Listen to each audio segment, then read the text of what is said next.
The Jags need to shore up some areas before the start of the season in a couple of weeks. Which areas? I'll tell you. Here on Locked On Jaguars. You are Locked On Jags, your daily Jacksonville Jaguars podcast. Part of the Locked On Podcast Network. Your team every day.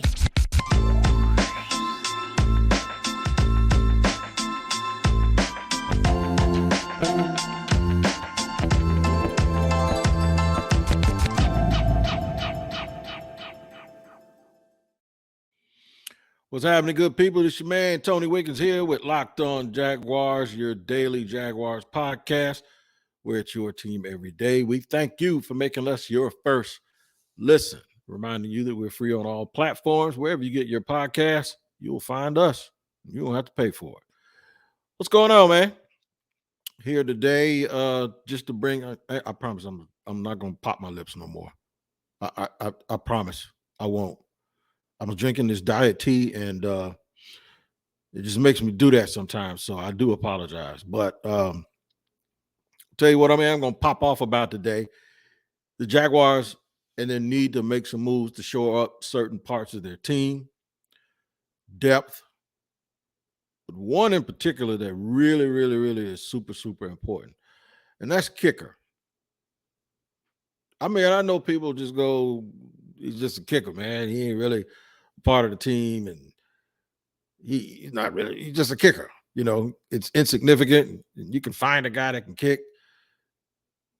What say that when you don't have one, especially for a team like Jacksonville that's really, really trying to get to the point where they're respectable and they're probably going to be in some close games this year. The last thing you want to do is not be able to kick and lose games because you can't kick, and lose games because your game plan gets messed up. Because whereas another team gets to the 30-yard line and they know it's guaranteed, teams aren't going to defend you the same way if they don't think you have confidence in your kicking. With all the things that we should be talking about heading into this NFL season, kicker should not be one of them. But unfortunately, as of right now, it is. My man Santoro, I like saying his name. He got cut. They released him today. And apparently, the Jaguars are no longer probably in the market for a kicker. They claimed James McCourt, who was waived by the Chargers recently, kid out of Illinois, made 37 out of 52 kicks in college, to come in here and hopefully win the game, win the position. So yeah, just we don't want stuff like that, little things like that. You know, it'd be hell, man, if the Jaguars got their act together and started doing things better offensively and defensively. By the way, I think defensively they're going to be really good. Got the right coach, and now you get handicapped by the fact that a dude can't make extra points, and you're unsure if he can make long field goals. I saw Santoro, the kicker that they let go of, Ryan Santoro. I saw him in camp. He was nailing them from 50 yards away with like 15 yards to spare. The problem is every now and then he nailed one and it looked like it was going to take out the person who was standing over by the gate somewhere checking credentials. That's what you can't have. You can't have the almost or maybes. I'm not going to get mad at a dude for missing a 57 or 60-yard field goal either in a game, but it's not that. It's just the inconsistency from kick to kick. If it was about a guy making the team because of his best kick, it's not the best. It's where you hope to have the smaller variance between your best and your worst. His worst kicks look real bad. Real bad. How bad? He might have hit the swimming pools one day if he'd have stayed here as the kicker. So that's the in the stadium. That's how bad it was. So you got to get a guy who can kick. I can't believe we're really going to sit here and have to discuss that at this point, but it's the real deal. The Jags continue to add players before all of the major cutdowns come. I'm going to talk about the positions where they need to shore themselves up. We've already discussed the kicking position, and like I said, I can't believe we're having to talk about a kicker right now, but that's the thing. You know, all training camp, everybody have been saying they need to find somebody, need to go out and get somebody. And I'm sure they've done their due diligence and gone and got a guy. And most people thought it was going to be a name that you knew, but they've gone out and signed and claimed this other guy, and they're trying to get him on a plane to Atlanta for their joint practices that they'll have with the Falcons in anticipation of this last preseason game before they get to the real work of game planning for the next 2 weeks for the opener in Washington. So in segment 2, we're going to discuss some of the new moves that the Jaguars made. They let go of 6 people. They've already released 6 people to get down to the 80-man limit. And another move has been made, too, along the offensive line. See, I told you that line wasn't what everybody thought it was. It looks like nobody wants to win the left guard position.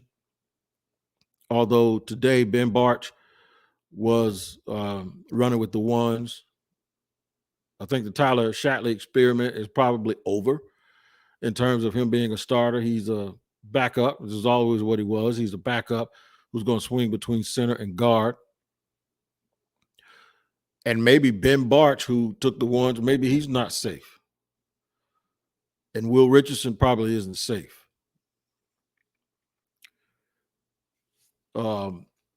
Wes Martin got released, the veteran who had started some games in the league.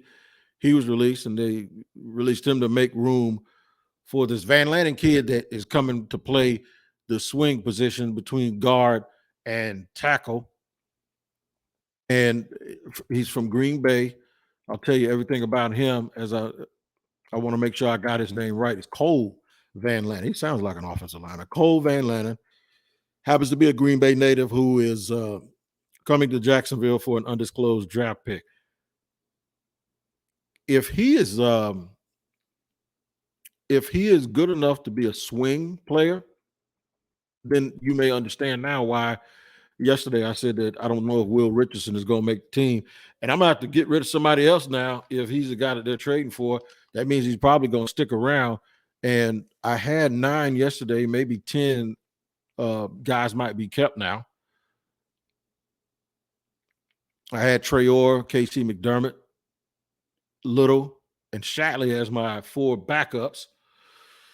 We may have to adjust that a little bit in my too early, but not too early stab at the 53-man that I did on my last podcast. So now the Jaguars will continue to make moves ahead of. I expect and anticipate that they may make some more moves before it's all said and done, and shore up some other spots on the football team before they have to go to Washington. So we will discuss that in segment 2. Segment 3, I'm gonna look ahead to the game against Washington. In segment 3, Chase Young, their former first-round pick overall, won't be playing. So that's one guy that the Jaguars won't have to worry about. And I'm still contemplating actually going up to the opener, getting credentialed and going up to the opener. And I don't know if I want to waste one of my 2 or 3 chances that I have to go on the road this year, going up to that dump of a stadium they have out in PG County, but may give me a little bit of chance to see some old friends and in my old stomping ground. Although I was there not long ago. It wasn't too long ago. It was like not even a year ago that I was in DC, and I'm actually supposed to go back, but might take a trip up there. I'm going to give it all to you, man, in just a second here on Locked On Jaguars after I tell you about our friends at Athletic Greens. I'm going to be straight up with you. This is a product I've used literally every day. I started taking AG1, right? This is a drink. You drink it in the morning, the green stuff. It is absolutely making a difference in how I move. It's giving me all of these vitamins that I need because I don't want to sit there and take 119 vitamins every day. I get them all. I'm getting 75 high-quality vitamins, minerals, whole food source, superfoods, probiotics, and adaptogens to start my day. It took a couple of days, and I started really, really noticing that I had a burst of energy, and it felt really, really good. I personally consume it because everyone, that has followed me for a while, I had some gut health issues, and I really have to watch what I put inside of my stomach. And this works great for me, and it could work great for you. It's one delicious scoop of AG1. You're absorbing all of those great vitamins and the probiotics and the adaptogens and the superfoods. It's a special blend of ingredients that supports gut health, your nervous system, your immune system, your energy, recovery, focus, and aging. All of those things. To make it easy, Athletic Greens is going to give you a free 1-year supply of immune supporting vitamin D and 5 free travel packs. Isn't that wonderful? 5 free travel packs. You heard it, to go with your first purchase. All you have to do is visit athleticgreens.com/NFL network. Again, that's athleticgreens.com/NFL network to take ownership over your health and pick up the ultimate daily nutritional insurance. And we appreciate you hanging out here with us daily on our Locked On Jaguars daily podcast, where it's your team every day. And we thank you for making us your first listen. Listen, the Jaguars, moves being made to shore up some weak spots on this team. I've been talking to y'all about the offensive line forever, knowing that they needed depth. I wasn't just talking about the 5 guys. And quite naturally, they added Brandon Sheriff, a former All-Pro, at one spot on the other side of the center at right guard. Now the left guard is still something that, is something to be desired. Is it a big deal that they're having a problem trying to find one starter? You bet it's a big deal. You ever seen the Temptations dance? What if one of them screwed their steps up? It looked like they all were messing up. And an offensive line is that. You can have one person not be good, and it will absolutely destroy the continuity of that unit. They need to get this fixed. They really do. So they added Luke Fortin in the draft. They added a right guard and Brandon Sheriff from free agency, and now they're struggling to find out who's going to play right tackle. And now they're still reaching around for guys to try to win the left guard spot. So all of those people that told me that the offensive line was okay the way it was, I beg to differ, and the Jaguars obviously beg to differ because they're still trying to get it figured out. It wasn't just a coaching issue. It was a personnel issue and a coaching issue. So it's just at this point, before the regular season, these are the ideas these are the things that make you and will give you the idea that all of it can't be fixed in one day. And all of it's not going to be fixed. And at some point in some of these games, it's going to show up and it's going to hurt you. And we ain't even talked about the fact that they need depth because guys might get banged up, and that's what happens.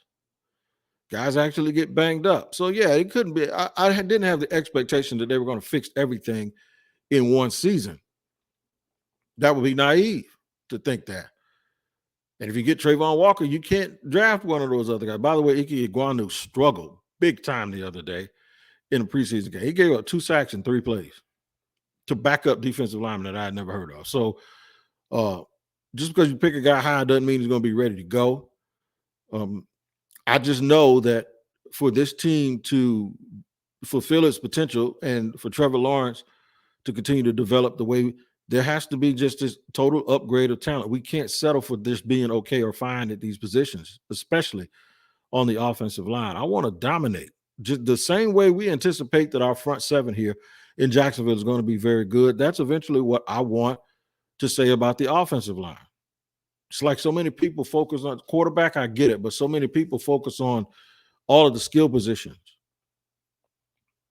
where, cool, you need good skill position play. The Jaguars have 2 new starters, probably 3 along that offensive line. So to think that they're going to be able to just totally repair and fix that thing at this point heading into the regular season, no, they're just going to need guys to play better. And sometimes I believe they're just going to have to scheme around it a little bit. That's what's going to have to. You know what? I don't know if y'all notice, if you're watching here on YouTube or if you hear. I'm in Florida and we don't have earthquake, but this building I live in has been shaking all morning. And it's kind of freaking me out a little bit. So if you see me kind of, or hear me kind of hesitate or stuttering, I'm trying to figure out why this damn building's shaking like I'm in California somewhere, right? And I'm drinking some diet tea, so it's really diet tea. There's nothing in here, so I don't want y'all to think that I'm sitting here getting roasted and toasted and feeling like this building's shaking when it's not. No, this building is really shaking, and I'm trying to figure out what the hell is going on. Back to this team, where the Jaguars continue to shake up a little bit. Some guys that were released. I say the only one, maybe Marvin Hall. He wasn't waived. He was just released because of his veteran status.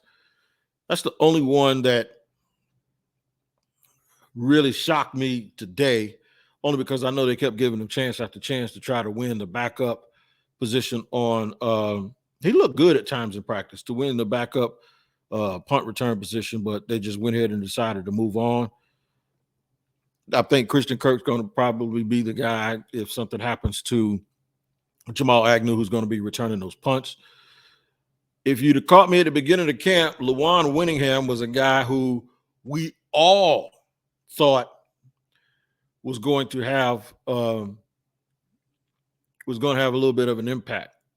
Never worked out. Never seemed to get a chance to really perform in games. Quarterback play wasn't that great either at the backup positions, but never really got a chance to perform in games. Maybe a practice squad player. I don't know if they released him, by him being released this early, if he's going to be a candidate for that. Maybe they saw they needed to see.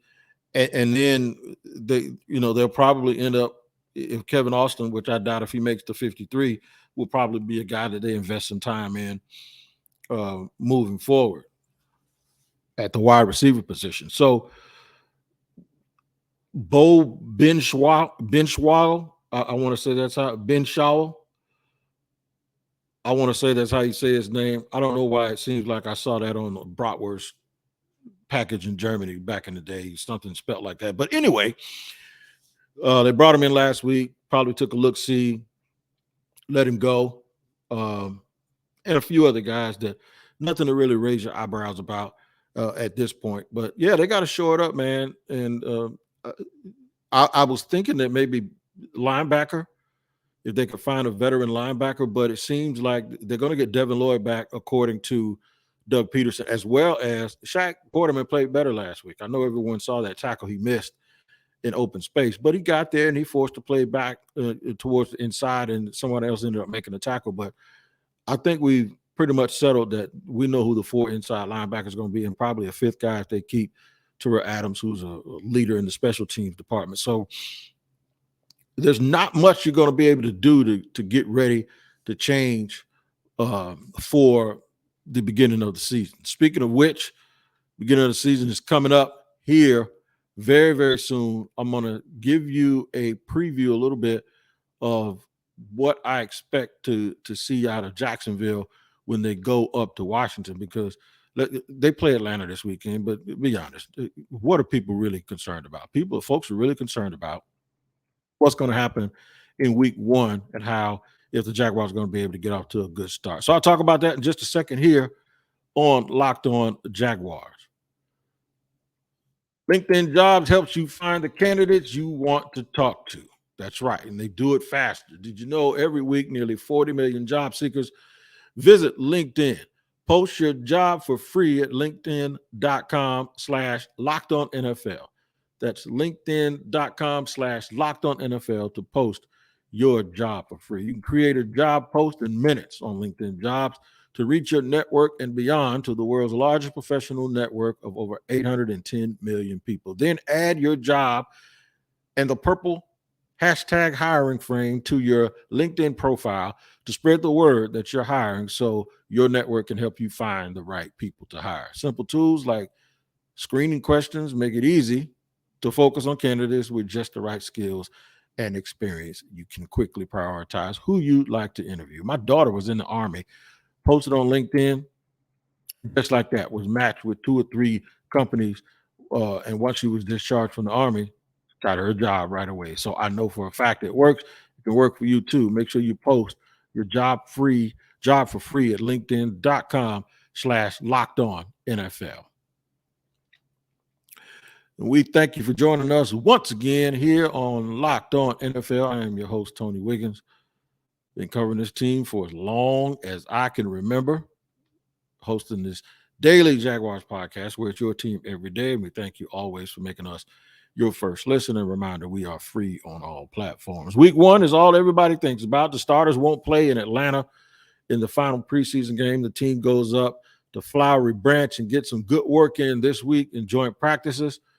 And then they'll have a game where the backups will be vying for the ability to represent the Jaguars when the season opens 2 weeks later. Now, the Jags go to Washington, who was a playoff team just 2 years ago, but now they have Carson Wentz as their quarterback. The Jags had some success against Wentz last year, actually beating them. The reason why he's in Washington is because the Jags beat the Colts when no one thought they would and eliminated the Colts from playoff consideration, and I think that was too much for Wentz to overcome.